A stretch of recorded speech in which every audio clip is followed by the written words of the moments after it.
a registered pharmacist? Whom are we talking about? Thank you very much. The Pharmacy, the Health Professions Regulatory Bodies Act, 2013, Act 857, Section 82, states that no one can practice as a pharmacist or a pharmaceutical support staff unless that person has been registered in accordance with this act. And Section 83 and 84 states the conditions under which one can be registered as a pharmacist or pharmaceutical support staff, the qualification that you need, what you need to do to get registered. So it is very, very clear what you need to do. You must have a qualification in pharmacy that entitles you to be registered as a pharmacist. And you have to apply to the registrar. And then once you apply and you go through internship and you write the Ghana Ghana Professional Pharmacy Qualification Exam, you say pass, then you'll be registered to practice as a pharmacist. And currently, what is happening is that once you register, we have 3 types of registers for pharmacists now. And we have a register for pharmacy technicians also. But there are 3 types of registers for the pharmacists. We have the permanent register, we have the provisional one, and we have the temporary one. Currently, we are operating the permanent and the provisional one. We don't have anybody on the temporary. The temporary ones, when people travel and come, who are pharmacists practicing elsewhere, and they want to practice for a short period, maximum of 3 months, we give them temporary registration. But the provisional one is determined by the board. Once you register, this time you have to work as a pharmacist under the supervision of a student pharmacist or a supervising pharmacist for 1 year before you can apply to be put on the permanent register. So that is the current situation. Let me kindly ask. So you have to apply before your name moves into the permanent register? Yes. So if someone like me who's practiced more than 2 years and ongoing, I have to apply to you for you to move my name, to Pharmacy Council to move my name from the temporary to the permanent. Is that what you're saying? If you notice, all practicing pharmacists, every year you come for relicensure. Yes. You have applied to be put on the permanent. Oh. Yes, that is it.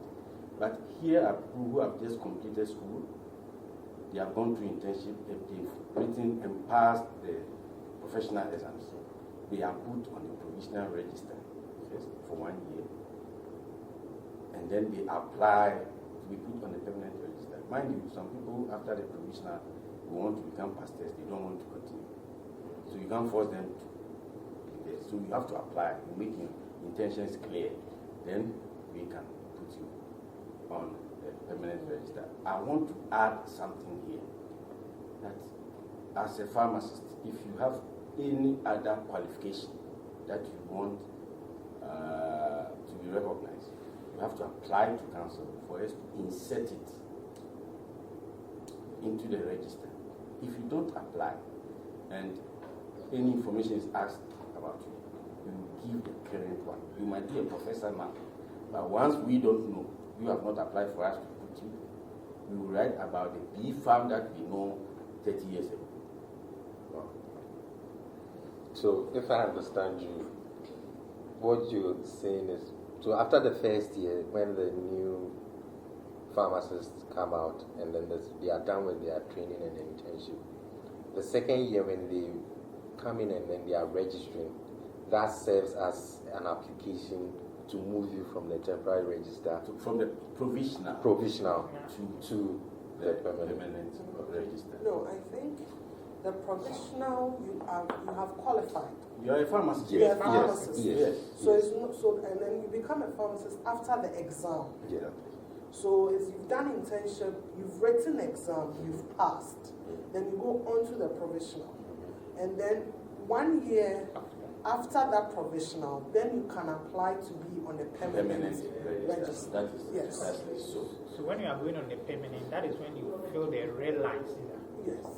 Exactly. Okay.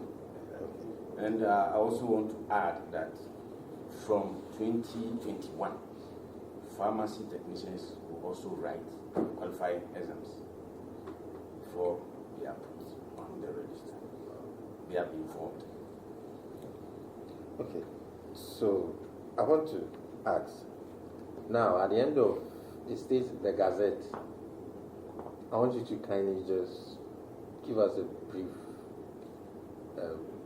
what the act says and what it is about. The act is categorical that by the end of January 31st, the register will cause to be published the names of pharmacists who are in good standing.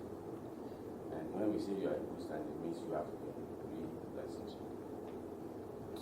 Okay, so it must always be on 31st of January? By the 31st. By 31st. Yes, that's what the act says.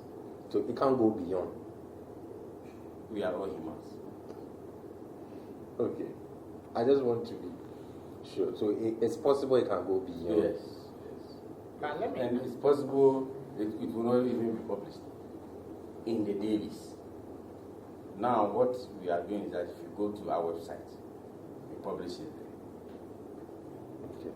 But let me ask, let's say by 31st January, a pharmacist has not filled the red lines that form pharmacy council, but he's working as a local pharmacist. What happens? You work at your own detriment. You see, once there is a problem, pharmacy council will disown you. Okay. If you look at even the licensing of facilities, on the 31st of December, every license expires. So from 1st of January, the ensuing year, we don't know you until you have renewed your license. So if there is a case, pharmacy council will be absorbed, and you, who has the facility, will be in trouble. We just give some moratorium for people to organize themselves and come. But when there's trouble, it's there that you know that the laws of Ghana work. Let's see. So for the practicing farmers in Ghana and Farmer Japan, has been I know you have pharmaceutical support staff that you do have that support with your work that you do in your facility. And I know was the last 2 years when last 2 years that the registration for the pharmaceutical support staff was introduced. How has been the experience for you? And, okay. Yes, so to start with, my facilities pharmaceutical support staff are mainly MCAs and in-house trained pharmacy assistants. One of the challenges I've always had is the fact that because there seemed to have been a gap, I mean, after sort of MCAs training and licensing, etc.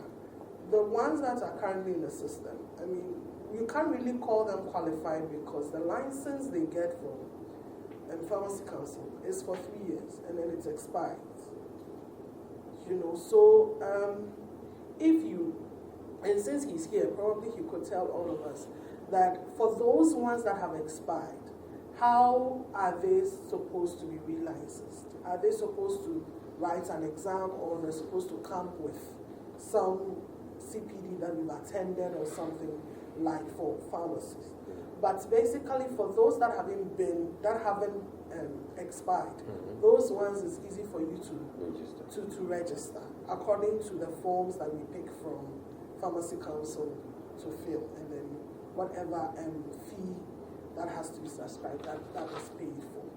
So that goes with the pharmaceutical support staff. But most pharmaceutical support staff in most pharmacies are MCAs.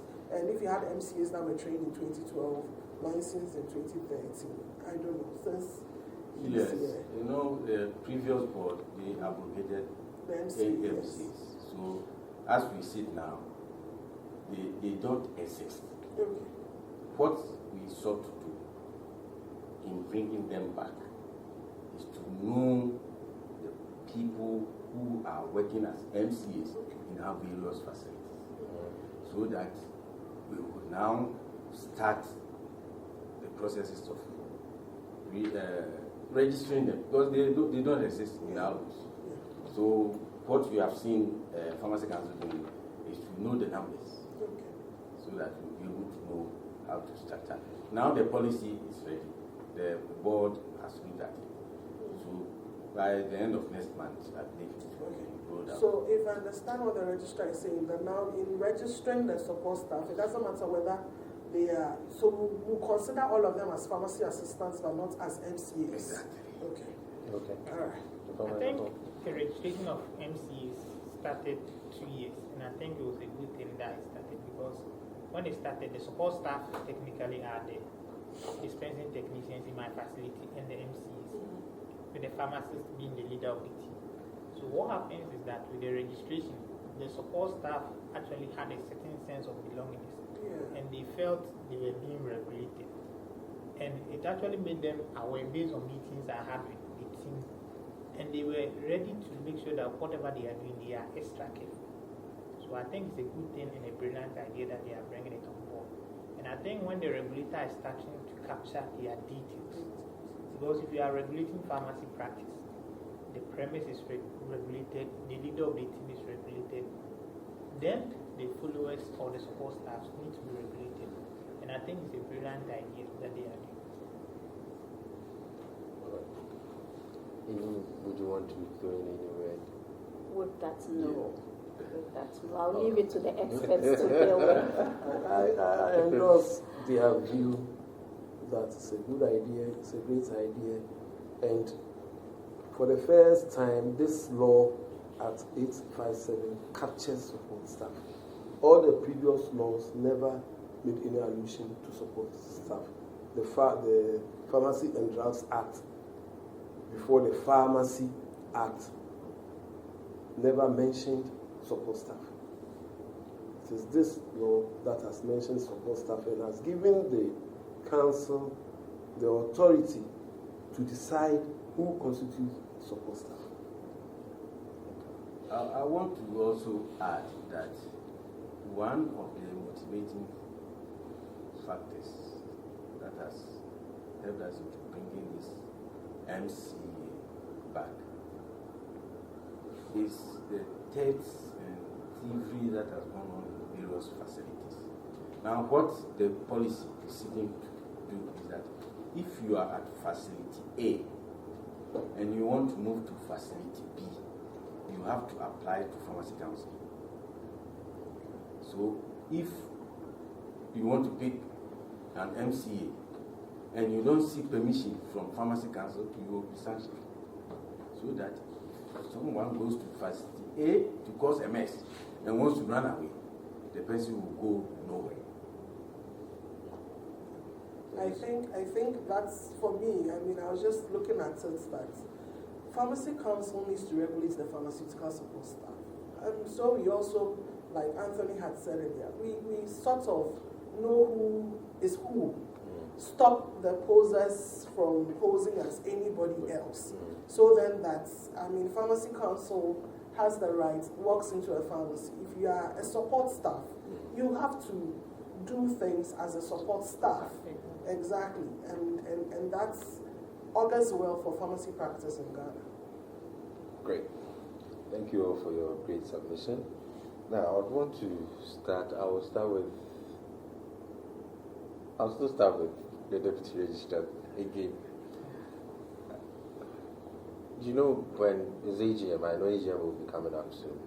There's a lot of advertisement going on. And when it's due, ideally, pharmacists are all supposed to come together and then converge and then take very critical decisions regarding their profession. Now, the Act prescribes that a pharmacy is supposed to be at post. But anytime a pharmacy is open, there's supposed to be a registered pharmacist at the post all the time. So, in this situation where ideally, if it happens that all pharmacists move and then converge at wherever it is that we are having the AGM, what happens to pharmaceutical services? Is there any provision in the Act that caters for such special cases? Let me put it. The law states that anytime the facility is open, there should be a pharmacist, especially when class A and B medicines are to be dispensed. So if there's no pharmacist, what you need to do is to lock the class A and Bs so that over-the-counter medicines will be sold. And that is why we always say that in opening a pharmacy, the class A and B that should be confined to a place where you can put them under lock. Yes. So in this case, all you need to do is to lock the class A and B, and then the over-the-counter medicines should be sold.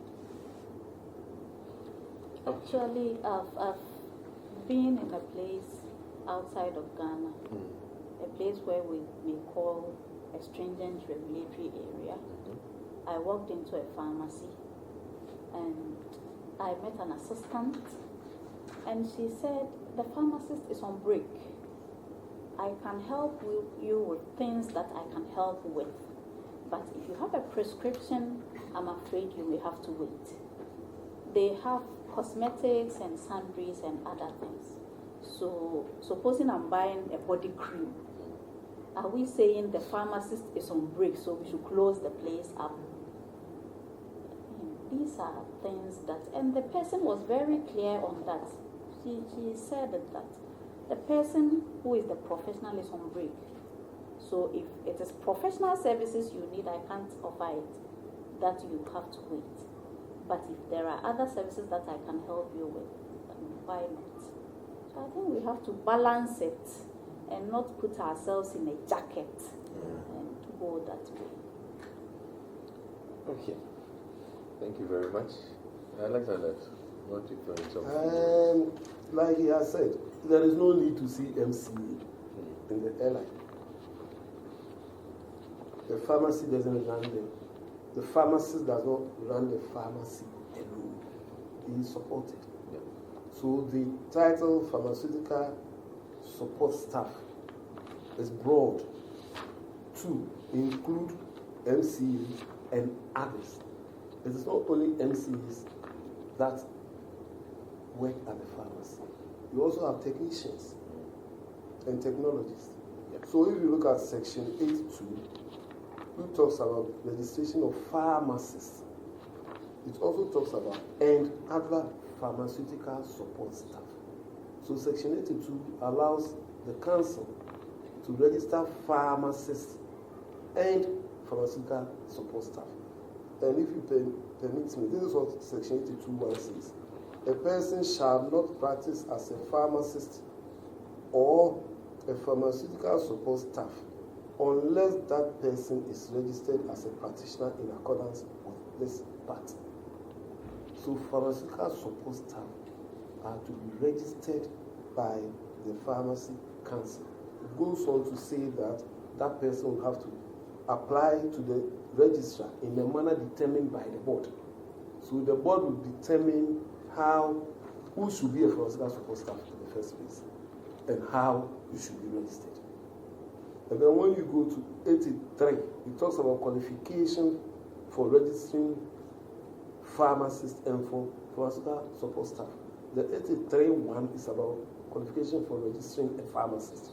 But if you come to 83.2, it says that a person shall not be registered to practice as a pharmaceutical support staff unless that person fulfills the requirement determined by the board. So it emphasizes that the board will register pharmaceutical support staff, and that includes the MCA and whoever the board will determine to be a pharmaceutical support staff the board will prescribe how you have to be registered. And you have to register before you practice as such. I want to read what is stated in the law, section 112, the interpretations. If you look at pharmaceutical support staff, it includes pharmacy technicians and licensed over-the-counter medicine sellers. The board met yesterday, and they are taking information from the Attorney General's Department and all other sources. And what they sought to say was that we can only talk about pharmaceutical support staff when we are talking about pharmacy technicians and licensed over-the-counter medicine sellers. So we should use section 80J. And what do we have? And that states that to achieve the object of the council, it shall develop a management and administrative structure and systems to provide an efficient mechanism to regulate pharmacy practice. So it gives us the leeway to regulate anybody who is involved in the practice of pharmacy.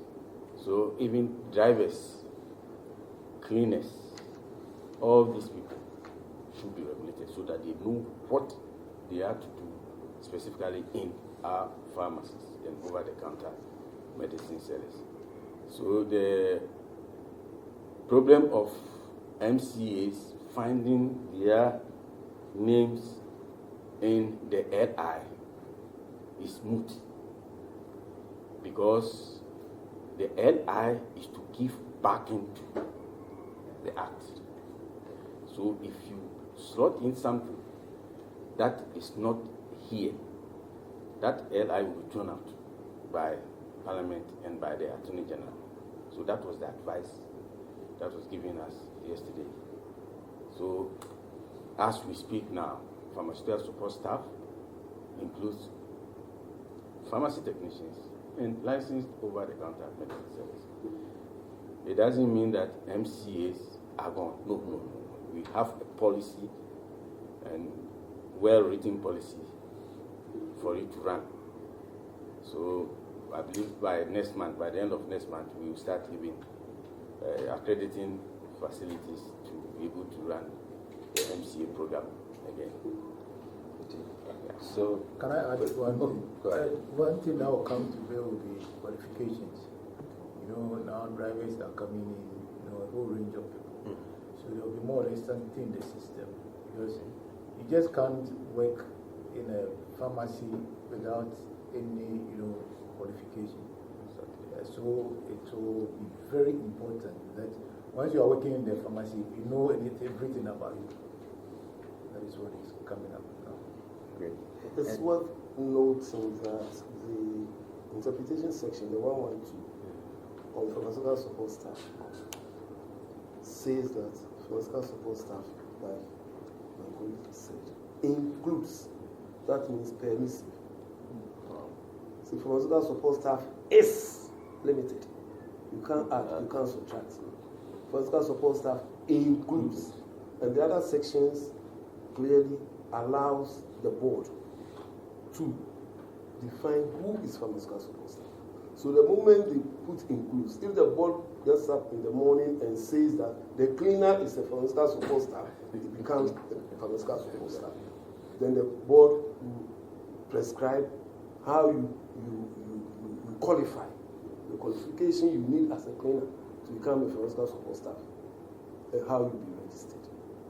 So even though it has mentioned pharmacy technicians and licensed over-the-counter medicine sellers, they are the two they have mentioned. Because of the word includes, it can add to it. But when you are talking, you mention shirt, trousers, tie, and others. The and others doesn't include goats, cows, yam. Okay. We call it a Jusdem generis. Anything that should be included in the and others should be in tune with shirt, tie, trousers. So when we say pharmacy technicians and license over the counter service, it includes this. Then you have to be careful what you add. It should be in the nature of pharmacy technicians and license over the counter services. I'm going to start with you on this. So for first, with regards to the inspector, how has been your experience with inspections with regards to from pharmacy council?